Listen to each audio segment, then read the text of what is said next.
السلام علیکم ویورز، اس قسط کے آغاز میں اورال جاندار صاحب اور سعادتین کو پیک بیٹھے ہوتے ہیں۔ جاندار صاحب کہتے ہیں کہ ارطغرل وہ یہ سب کچھ کیسے کر سکتا ہے؟ اورال کہتا ہے کہ ارطغرل ایک مغرور انسان ہے، اسے کوئی روایت یا کسی بھی ریاست کا کوئی بھی خیال نہیں ہے۔ سعادتین کو پیک کہتا ہے ارطغرل ایسا نہیں کر سکتا، یہ ضرور کسی اور کا کام ہے۔ اورال کہتا ہے امیر حضرت یہ آپ کیا کہہ رہے ہیں؟ سعادتین کو پیک کہتا ہے میں ارطغرل کو اچھی طرح جانتا ہوں، وہ ذہین ہے، بے شک وہ ہمارا دشمن ہے، لیکن وہ ایسا نہیں کر سکتا۔ اورال کہتا ہے اگر ارطغرل نے نہیں کیا تو یہ پھر کس نے کیا ہے؟ سعادتین کو پیک کہتا ہے یہ اصل سوال ہے، کوئی ہمارے خلاف سازش کر رہا ہے لیکن ہم اس سے بے خبر ہیں۔ اتنے میں اورال کا سپاہی وہاں آ جاتا ہے اور وہ کہتا ہے اورال صاحب میں نے آپ کو ایک خبر دینی ہے۔ اورال کہتا ہے جو بھی ہے یہاں پر ہی بتاؤ۔ وہ کہتا ہے کہ ارطغرل کا سپاہی بمسی ایک یونانی زخمی لڑکی کو سرائے میں لے کر آیا ہے، اپنے لباس سے وہ کسی شاہی خاندان کی لگتی ہے۔ اورال کہتا ہے باتوہان وہ کون لڑکی ہے؟ کیا تمہیں اس کے نام کا پتہ ہے؟ باتوہان کہتا ہے کہ مجھے اس کا نام ہاں، لیکن میں نے سپاہیوں سے یہ کہتے ہوئے سنا تھا کہ اس کا نام ہلینا ہے، شاید وہ اس کو ہلینا کے نام سے پکار رہے تھے۔ اورال کہتا ہے اچھا اب تم جاؤ۔ اس کے بعد باتوہان وہاں سے چلا جاتا ہے اور وہ تینوں حیران ہو جاتے ہیں۔ دوسری طرف قلعے میں ارطغرل گورنر کو کہتا ہے تم کب ضد چھوڑ کر میرے سوالوں کے جواب دو گے؟ گورنر کہتا ہے میں وحشی قاتلوں سے بات نہیں کروں گا۔ ارطغرل کہتا ہے میرے علاوہ کائی قبیلے سے کوئی بھی حملہ نہیں کر سکتا، تم بہت زیادہ سازشیوں میں گرے ہوئے ہو۔ گورنر کہتا ہے تم ابھی بھی میرے ساتھ بدامنی والی باتیں کر رہے ہو۔ ارطغرل کہتا ہے اس مسئلے کو ہمیں امن سے نبھانا چاہیے، اگر ہم نے مل کر نہ کیا تو بہت زیادہ خون بہے گا۔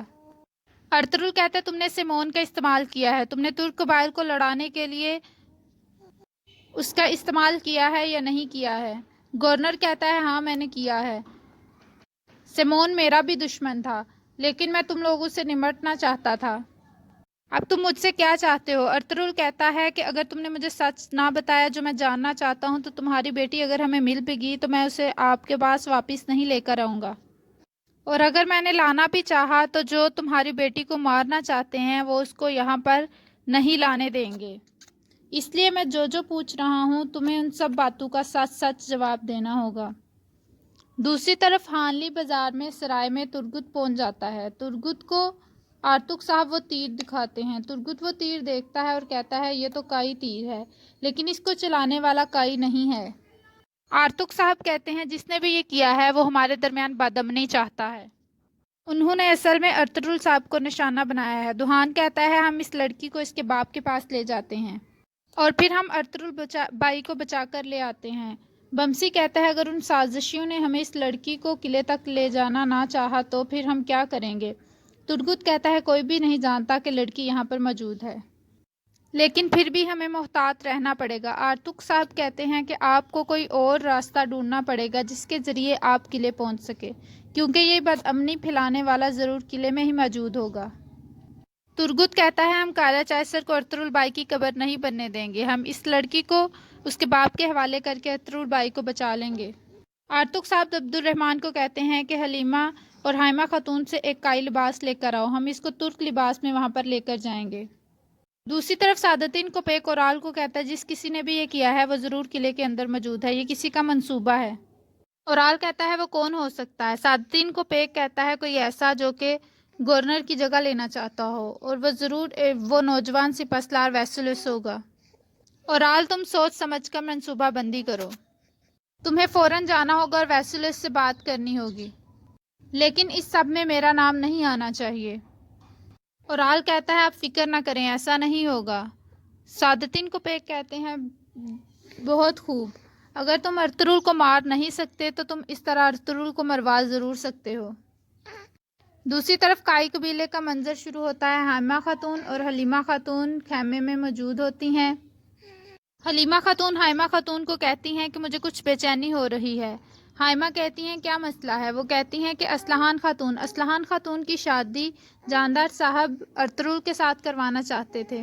ہائمہ خاتون کہتی ہیں جی ایسا ہی ہے۔ حلیمہ کہتی ہے آپ کے اس کے بارے میں کیا خیال ہے؟ ہائمہ کہتی ہیں کہ میں اپنے قبیلے کی سلامتی چاہتی ہوں۔ حلیمہ کہتی ہے اور کیا سلامتی اس کی شادی میں ہے؟ ہائمہ خاتون کہتی ہیں نہیں ہے، لیکن یہ بات یاد رکھو کہ ارطغرل کے راستے پہ آنے کے لیے میں نے اپنے 2 اولادوں کو پیچھے چھوڑا ہے۔ اپنی قبیلے اور ان کی ترقی کے لیے جو مناسب ہوتا ہے میں وہی کیا اور آئندہ بھی کروں گی، اور مجھے تم پر بھی یقین ہے کہ تم بھی اپنے قبیلے کی ترقی اور اس کے فائدے کا ہی سوچو گی۔ اس کے بعد عبد الرحمن وہاں آ جاتا ہے اور وہ کہتا ہے ارطغرل بھائی کو۔ حلیمہ کہتی ہیں کہ کیا ہوا ہے ارطغرل کو؟ عبد الرحمن کہتا ہے ایک بازنطینی قافلے پر حملہ ہوا ہے اور گورنر کا خیال ہے کہ وہ حملہ ہم نے کیا ہے، اور اس میں اس کی بیٹی بھی موجود تھی۔ حلیمہ کہتی ہے والدہ دیکھا ایسا ہی ہوا، میں یہ جانتی تھی کہ وہ ایک جال اور بچھائیں گے۔ دوسری طرف سرائے میں حلیمہ ابھی تک سو رہی ہوتی ہے، بمسی اس کے کمرے میں موجود ہوتا ہے اور وہ ادھر ادھر چکر لگا رہا ہوتا ہے، ساتھ بڑبڑائے جاتا ہے۔ وہ اپنے دل کو روکنے کی کوشش کرتا ہے، اتنے میں حلیمہ اٹھ جاتی ہے اور وہ چلانا شروع کر دیتی ہے۔ وہ کہتی ہے کہ تم لوگ قاتل ہو اور زور زور سے چیخنا شروع کر دیتی ہے۔ بمسی کہتا ہے کہ ہم قاتل نہیں ہیں، ہم تمہیں تمہارے بابا کے پاس لے کر جائیں گے۔ وہ کہتی ہے کہ میں کس طرح یقین کروں، جنہوں نے مجھ پر حملہ کیا وہ بھی تمہارے جیسے لباس میں ملبوس تھے۔ بمسی بتاتا ہے کہ تم مجھے جنگل میں سے زخمی حالت میں ملی تھی اور میں تمہیں اٹھا کر یہاں پر لے آیا ہوں تاکہ تمہارے زخم ٹھیک ہو سکیں۔ اتنے میں ترگت وہاں آ جاتا ہے اور وہ بتاتا ہے کہ ہم تمہیں تمہارے بابا کے پاس لے کر جائیں گے۔ آرتک صاحب بھی وہاں آ جاتے ہیں اور وہ بتاتے ہیں کہ تمہارے زخم ابھی ٹھیک نہیں ہوئے، تم جیسے ہی ٹھیک ہو جاؤ گی ہم تمہیں تمہارے گھر والوں کے پاس پہنچائیں گے۔ وہ جو کوئی بھی ہیں انہوں نے ہمیں بھی سازش کے طور پر استعمال کیا ہے۔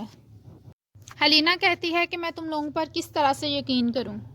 آرتک صاحب کہتے ہیں کہ اگر ہم تمہیں مارنا چاہتے تو تمہیں بہت پہلے مار چکے ہوتے، اور اگر ہم تمہارے بابا کے پاس تمہیں نہیں پہنچاتے تو اس کا نتیجہ جنگ ہوگا۔ بمسی کہتا ہے کہ ہم تم پر آنچ بھی نہیں آنے دیں گے، تمہیں پریشان ہونے کی ضرورت نہیں ہے، میں تم سے وعدہ کرتا ہوں کہ تم جیسے کہو گی ویسا ہی ہوگا۔ اس کے بعد باقی سپاہی وہاں سے چلے جاتے ہیں۔ بمسی باہر آ جاتا ہے اور وہ ٹکرے مارنا شروع کر دیتا ہے اور کہتا ہے کہ میرا دل پہلے کبھی بھی ایسا بے قابو نہیں ہوا تھا۔ دوسری طرف ویسولس اپنے کمرے میں ہوتا ہے اور وہاں پر پیٹروس آ جاتا ہے اور وہ کہتا ہے کہ ہم ہیلینا کو تلاش نہیں کر سکے، ہم نے چپا چپا چھان مارا ہے لیکن وہ ہمیں کہیں بھی نہیں ملی۔ ویسولس کہتا ہے کہ جب گورنر کا دیا ہوا وقت ختم ہو جائے گا تو گھنٹی بجے گی اور سب سے پہلے میں ارطغرل کو قتل کر دوں گا۔ پیٹروس کہتا ہے کہ کیا آپ ترکوں کے ساتھ جنگ چھیڑنا چاہتے ہیں؟ ویسولس کہتا ہے وہ ہر آئے دن کے ساتھ ہمارے سرزمینوں پر بڑھتے ہی چلے جا رہے ہیں، ان سے نمٹنا ہوگا۔ دوسری طرف گورنر ارطغرل کو کہتا ہے کہ میری بیٹی کی آمد کا سوائے میرے اور میرے افسران کے علاوہ کسی کو بھی پتہ نہیں تھا۔ ارطغرل کہتا ہے کیا ویسولس کو بھی پتہ تھا؟ گورنر کہتا ہے ویسولس نہیں ہو سکتا، وہ میرے لیے میرے اولاد سے بھی زیادہ ہے، میں اسے بیٹوں کی طرح رکھتا ہوں، اگر تم ٹھیک ہو تو مجھے باقی افسران سے پوچھ گچھ کرنی چاہیے۔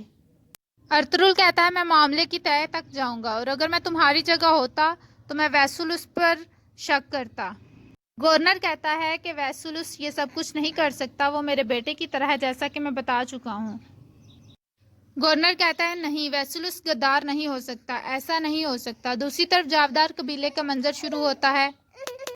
سعادتین کوپیک اپنے خیمے میں موجود ہوتا ہے، وہ ایک ہار کو صاف کر رہا ہوتا ہے، اتنے میں وہاں پر اسلحان خاتون آ جاتی ہیں اور وہ کہتی ہیں کہ کھانا تیار ہے، آپ کھانا کھا لیں۔